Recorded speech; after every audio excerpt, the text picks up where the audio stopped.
Hi friends, welcome to Purna white channel.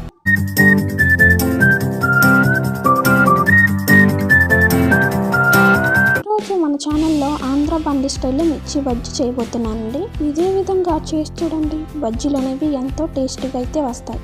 మరి ముందుగా మనం పచ్చిమిరపకాయలు తీసుకొని నిలువుగా చీల్చుకొని లోన గింజలేనంటే తీసివేయాలి. ఇదే విధంగా అన్నీ కట్ చేసుకోవాలి.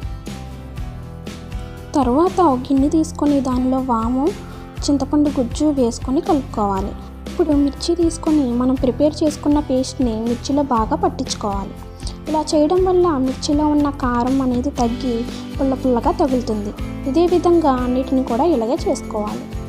బౌల్ తీసుకొని దానిలో 4 స్పూన్ల శనగపిండి, టేస్ట్కి తగినంత సాల్ట్, 1/2 టీ స్పూన్ వాము, చిటికెడు వంట సోడా, చిటికెడు పసుపు, 1/2 టీ స్పూన్ కారం వేసి కొద్దిగా నీళ్లు వేసుకుంటూ దోసపిండిలా కలుపుకోవాలి.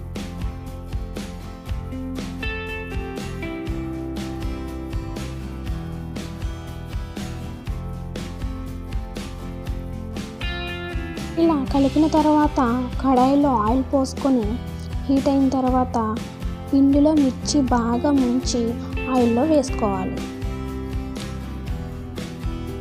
ఫ్లేమ్ అనేది మనం మీడియంలో అయితే పెట్టుకోండి. మంట హై ఫ్లేమ్లో పెట్టొద్దు, అలాగే లో ఫ్లేమ్లో పెట్టొద్దు. మీడియం ఫ్లేమ్లో అయితే పెట్టుకోండి.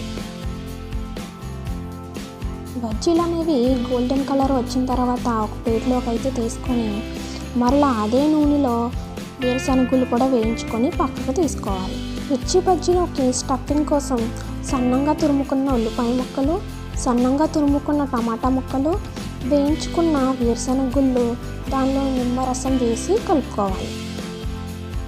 తర్వాత ఈ బజ్జీల్లోకి స్టఫ్ అనేది పెట్టుకోవాలి.